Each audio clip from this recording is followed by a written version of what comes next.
নমস্কার, life and laser by অরুন্ধতির নতুন একটি ব্লগে আপনাদের সবাইকে স্বাগত। আমি অরুন্ধতি চলে এসেছি আপনাদের সামনে নতুন একটি ব্লগ নিয়ে। আশা করি সবাই সুস্থ আছেন, ভালো আছেন। আজকে 27শে ডিসেম্বর। আমার হাজবেন্ড আর কলিগদের সঙ্গে চলে যাচ্ছে সুন্দরবন।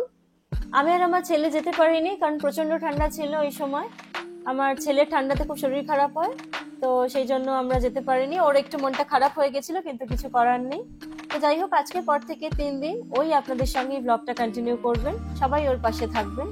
তো চলুন বেশি কথা না বাড়িয়ে চলে যাওয়া যাক এখন মেইন ভিডিওতে। ঘড়িতে সকাল 5:30। বেরিয়ে পড়েছি সোদপুর স্টেশনের উদ্দেশ্যে। উদ্দেশ্য একটাই, 5:59 কল্যাণী সীমান্ত শিয়ালদা লোকালটি ধরা। 4 নম্বর প্ল্যাটফর্মের টিকিট কাউন্টার তখনও ওপেন হয়নি, তাই 1 নম্বর প্ল্যাটফর্ম থেকে টিকিট কেটে আমি চলে এসেছি 2 নম্বর প্ল্যাটফর্মে।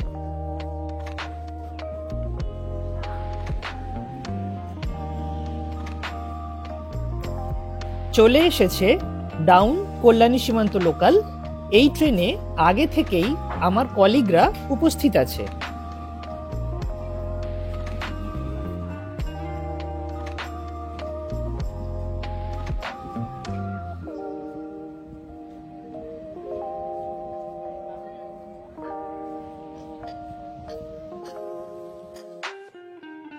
পৌঁছে গেছি শিয়ালদা স্টেশনে।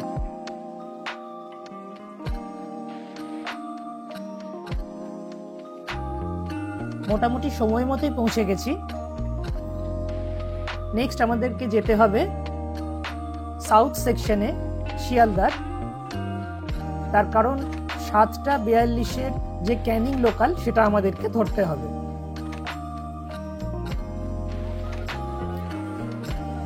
নেমে গেছি ক্যানিং স্টেশনে। আপনারা দেখতেই পাচ্ছেন স্টেশনে কি সাংঘাতিক ভিড়।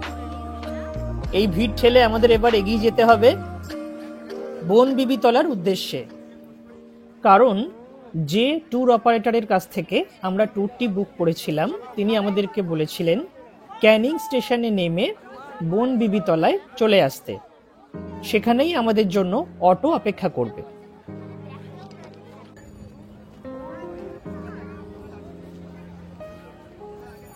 যাই হোক, স্টেশন থেকে নেমে খুব সহজেই আমরা পেয়ে গেলাম বনবিবিতলা। এবং সেখানে গিয়ে যখন খোঁজ করলাম যে লোকনাথ ট্রাভেলসের, তারা আমাদেরকে রাস্তা দেখিয়ে দিল। আমাদের জন্য অটো এইখানে ওয়েট করছিল এবং আমরা যেতেই অটো ছেড়ে দিল।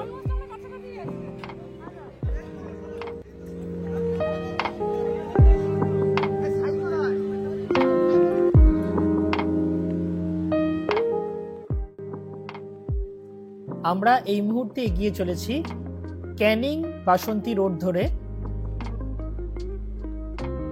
যে ব্রিজটি আপনারা দেখতে পাচ্ছেন, এই ব্রিজটি মাতলা নদীর ওপর ব্রিজ।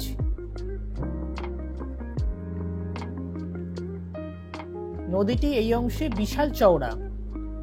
দেখুন মাঝখানে চড়া পড়ে গেছে, কিন্তু বর্ষাকালে এই নদীর ভয়ঙ্কর রূপ আমরা দেখতে পাই।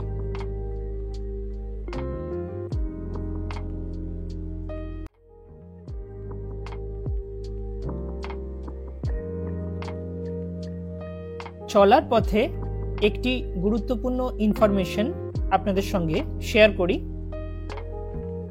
যে লোকাল ট্রাভেল এজেন্সির মাধ্যমে আমরা এই প্যাকেজ ট্যুরটি বুক করি, তার নাম পূর্বাশা tour and travels.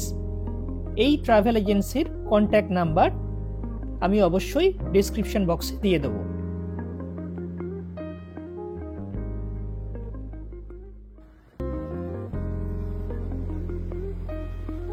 Basanti highway ধরে এগিয়ে চলেছি সোনাখালীর উদ্দেশ্যে।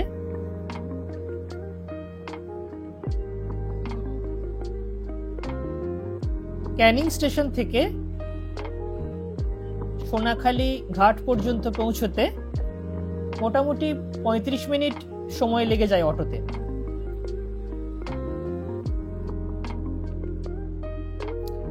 এই মুহূর্তে আমরা সোনাখালীতে নেমে গেছি।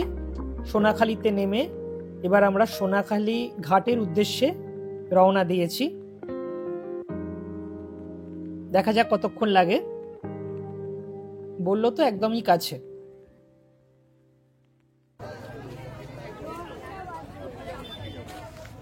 আমরা পৌঁছে গেছি সোনাখালী ফেরিঘাট। মোটামুটি যা দেখলাম, যেখানে আমাদের অটো থেকে নামিয়েছিল বাজারে, সেখান থেকে সোনাখালী ফেরিঘাটে আসতে হাঁটা পথে 1.5 থেকে 2 মিনিট, একদমই কাছে। এই দেখুন, এখানে সারি দিয়ে প্রচুর মোটর বোট দাঁড়িয়ে আছে।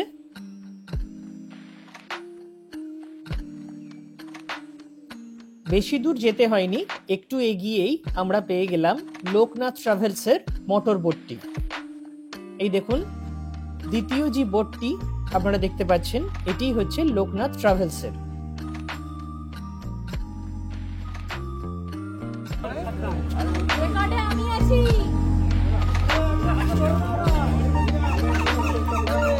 এই লঞ্চে ওঠা হচ্ছে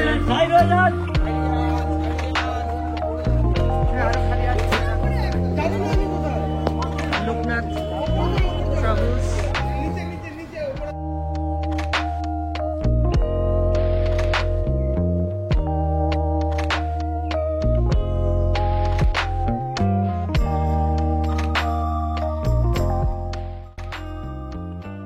অবশেষে আমরা লঞ্চে এসে উপস্থিত হলাম।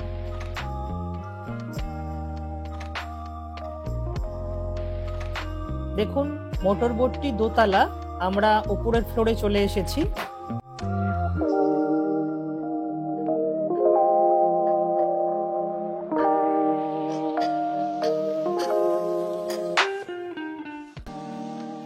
লঞ্চের নিচের ফ্লোরে দেখুন এইরকম ভাবে শোবার ব্যবস্থা করে রাখা আছে। আমরা আমাদের যাবতীয় লাগেজ এই ফ্লোরে রেখে ওপরে গিয়ে বসেছিলাম।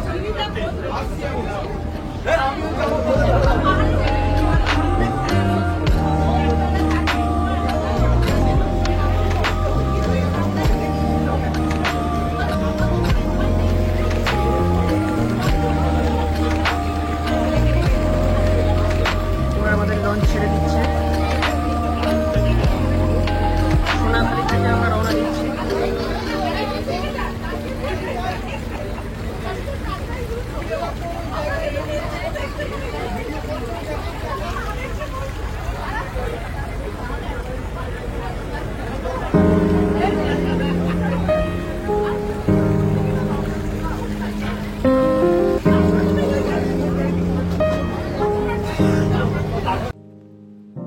আমাদের ওয়েলকাম ড্রিঙ্কস চলে এসেছে। বোটে ওঠার সাথে সাথেই আমাদেরকে লুচি এবং আলুর দম দেওয়া হয়েছিল এবং তার সঙ্গে একটি করে রসগোল্লা। এটা আমরা টিফিন হিসাবে খেয়েছিলাম।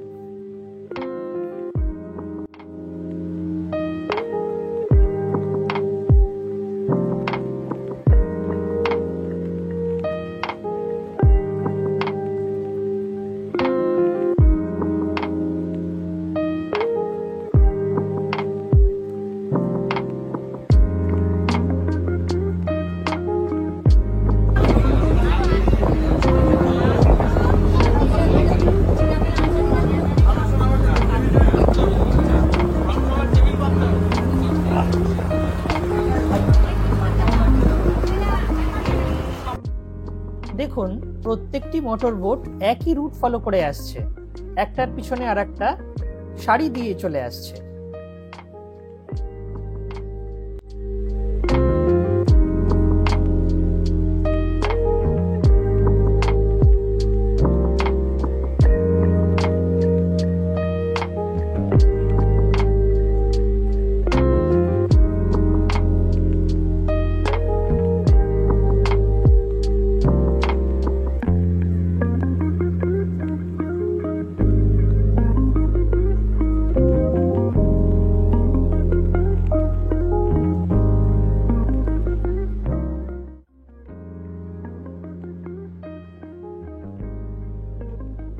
অবশেষে আমরা উপস্থিত হয়ে গেছি গোসাবায়।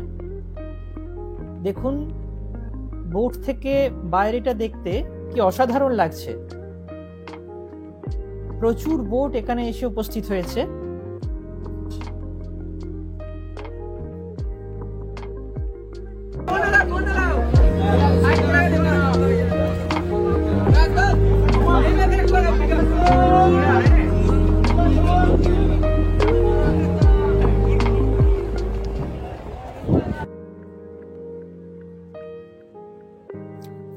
এই মুহূর্তে আমরা এসে উপস্থিত হয়েছি গোসাবার বাজারে। এই বাজারের মধ্যে দিয়েই আমাদেরকে যেতে হবে হ্যামিল্টন সাহেবের বাংলোতে।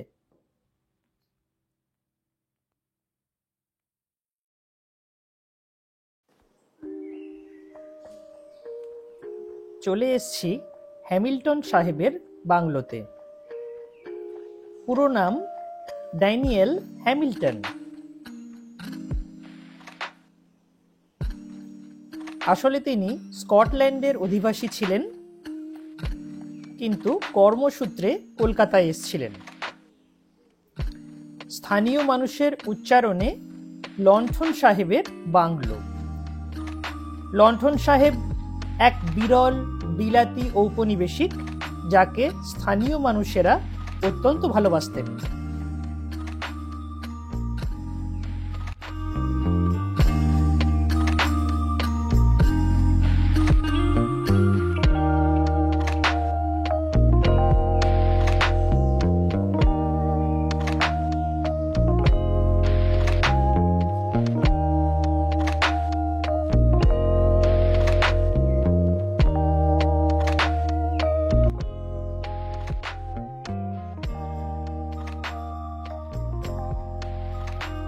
চলে এসেছি বেকন বাংলোয়। এটিও হ্যামিল্টন সাহেবের তৈরি আরেকটি বাংলো।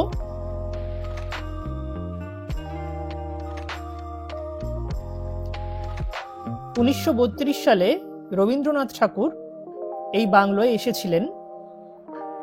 এই এলাকার উন্নয়ন কিরকম ভাবে হচ্ছে সেটা খতিয়ে দেখার জন্য। আসলে ওয়েস্ট বেঙ্গল ছিল হ্যামিল্টন সাহেবের সেকেন্ড হোম।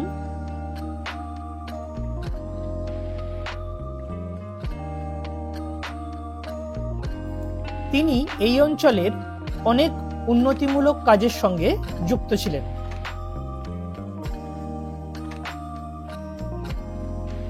এই জায়গায় আমাদের জন প্রতি 5 টাকা টিকিট কেটে প্রবেশ করতে হয়েছিল।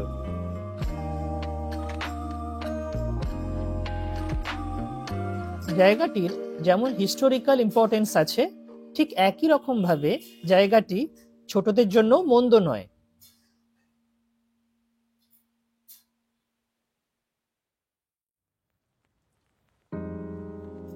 বাংলোটির আশেপাশে খুব সুন্দর বাগান আছে এবং সেখানে ছোটদের জন্য দোলনার ব্যবস্থাও করা আছে।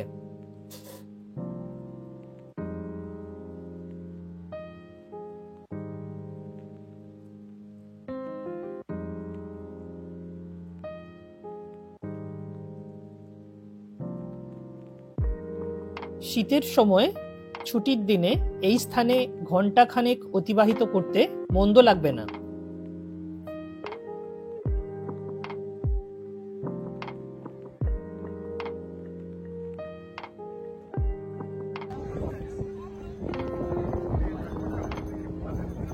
বেকন বাংলো থেকে আমরা এখন জেটিতে চলে এসেছি। এবার আমাদের গোসাবা ছাড়ার পালা। নামানোর সময় আমাদেরকে অন্য আরেকটি জেটিতে নামানো হয়েছিল, কিন্তু তোলার সময় আমাদেরকে এইখানে চলে আসতে বলা হয়েছিল।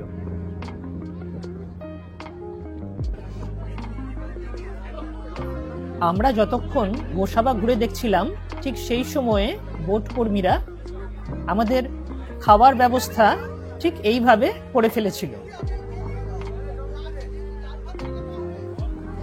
দেখুন, চেয়ারগুলিকে এইভাবে সাজিয়ে ফেলা হয়েছিল।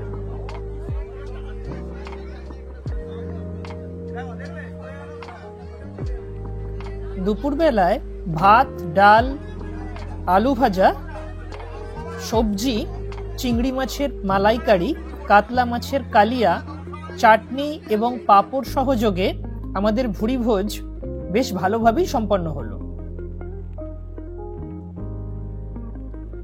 সকালে আমাদের ওয়েলকাম ড্রিঙ্কস আর টিফিনের পর প্রায় 12টা সাড়ে 12টা নাগাদ চলে এসেছিল কাজুরি মাছ ভাজা এবং 1 কাপ করে কফি। সব মিলিয়ে সুন্দরবন ট্রিপের প্রথম দিনের সকালের খাওয়া দাওয়া বেশ জমজমাট। দেখুন, চলার পথে জঙ্গলের পাশে আমরা বেশ কিছু হনুমানকে দেখতে পেয়ে গেলাম।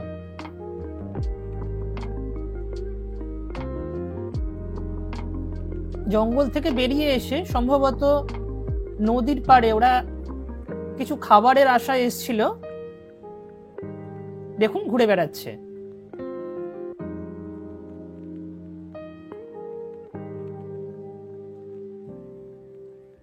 ডান দিক থেকে আরেকটি নদী এসে দেখুন এই নদীর সঙ্গে মিশে গেছে। জায়গাটি দেখতে বেশ সুন্দর লাগছিল। পড়ন্ত রোদের বিকালে জঙ্গলটিকে অদ্ভুত লাগছিল।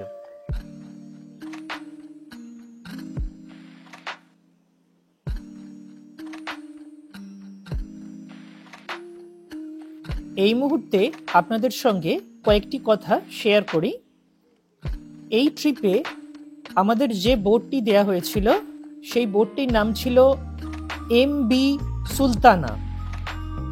সাবা জেটি ঘাট থেকে ওঠার সময় আমি খেয়াল করলাম যে কিছু বোটের নাম MB দিয়ে শুরু আর কিছু বোটের নাম MV দিয়ে শুরু। এর কারণ জিজ্ঞেস করায় বোট কর্মীরা আমাকে বলল যে MB মানে হচ্ছে মোটর বোট আর MV মানে হচ্ছে মোটর ভেসেল।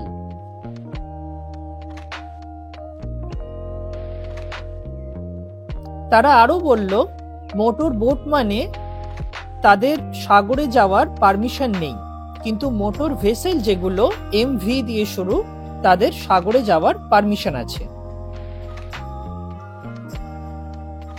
পাশের জঙ্গলটিকে খেয়াল করে দেখুন, বিভিন্ন গাছের সুন্দরী গরান গেওয়া গাছের যে শ্বাসমূল এবং ঠেসমূলগুলো কি অপরূপ সৌন্দর্য সৃষ্টি করেছে। দেখুন, দেখতে অসাধারণ লাগছে।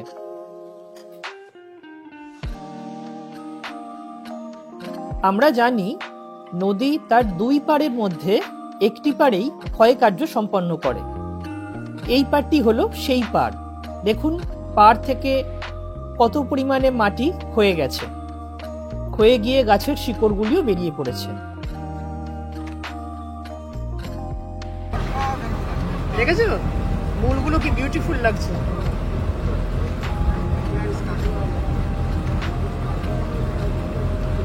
সুন্দর স্ট্রাকচার তৈরি করেছে।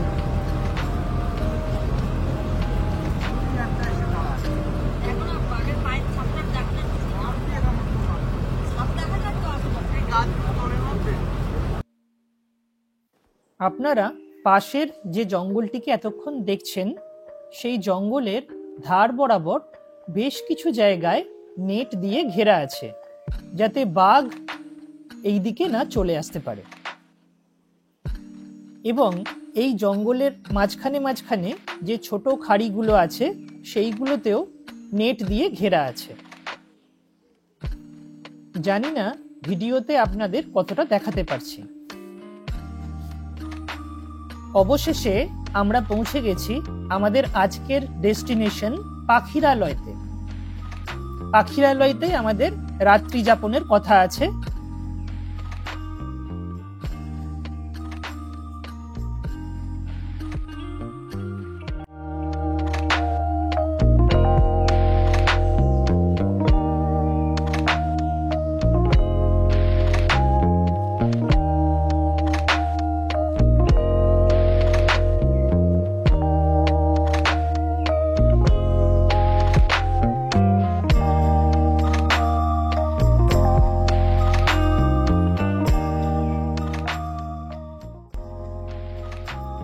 অবশেষে আমরা পৌঁছে গেছি আমাদের হোটেলে, ওয়াইল্ড হ্যামলেটস রিসর্ট।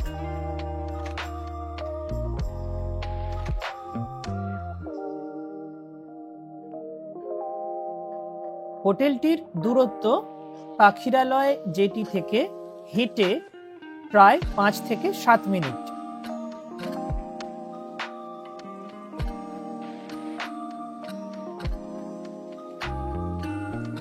আমাদেরকে 4 জনের থাকার জন্য এই রুমটি দেয়া হয়েছিল। রুমটি বেশ পরিষ্কার পরিচ্ছন্ন, বোঝাই যাচ্ছে হোটেলটি নতুন তৈরি হয়েছে।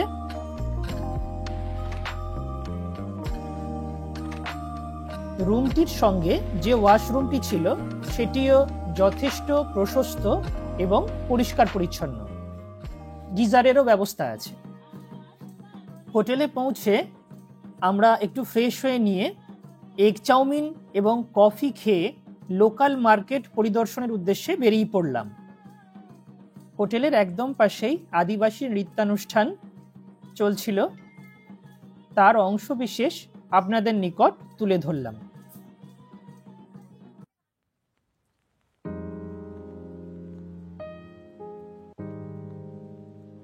আমরা চলে এসেছি পাখিরালয় মার্কেটে।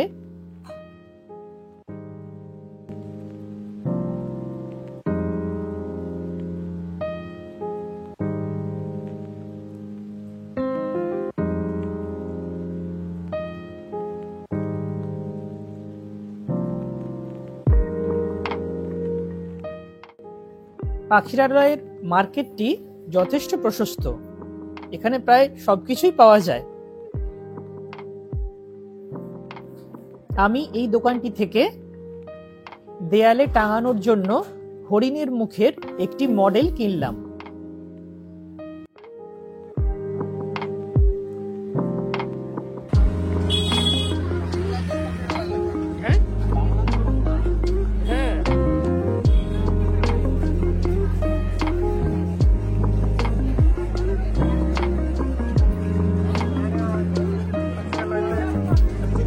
ভালো মার্কেট আছে, কোনো দোকানে ঢুকেছে?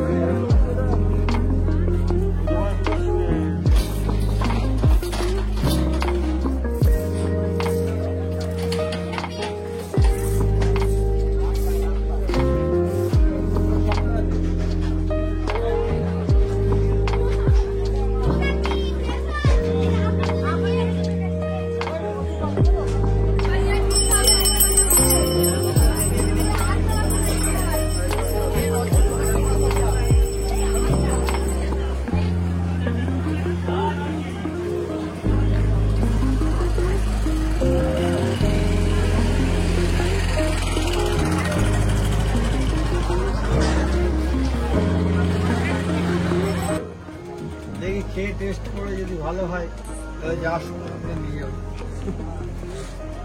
আর এই যে বিখ্যাত ল্যাংচা কত করে?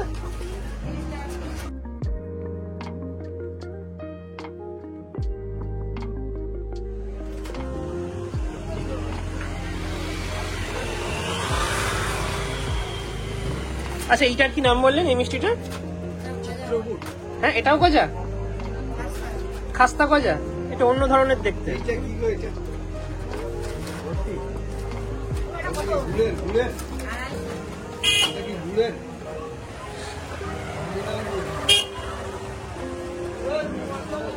কত বড় পিস? মিষ্টির খোঁজ খবর করতে করতেই হোটেল থেকে ফোন চলে এলো যে আদিবাসী নৃত্যানুষ্ঠান শুরু হয়ে গেছে আমাদের হোটেলে।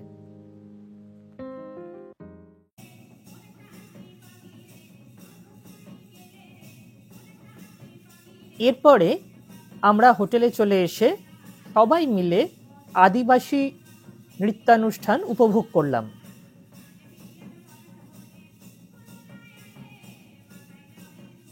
এই অনুষ্ঠানের অংশবিশেষ রইল আপনাদের জন্য।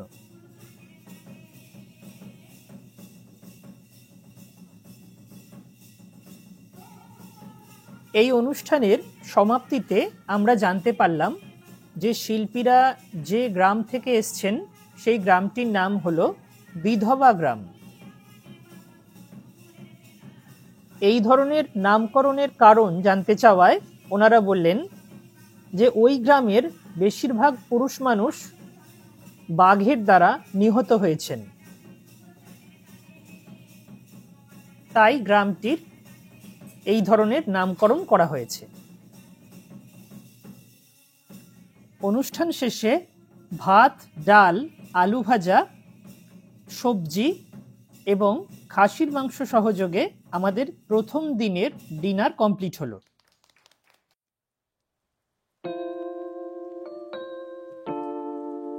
ভিডিওটি যদি আপনাদের ভালো লেগে থাকে তাহলে অবশ্যই লাইক এবং শেয়ার করবেন, এবং সুন্দরবন সিরিজের বাকি ভিডিওগুলো দেখার জন্য এবং এই ধরনের ভিডিও আরও দেখার জন্য চ্যানেলটিকে অবশ্যই সাবস্ক্রাইব করবেন। আজ তাহলে এই পর্যন্তই, দেখা হবে আবার পরবর্তী ভিডিওতে।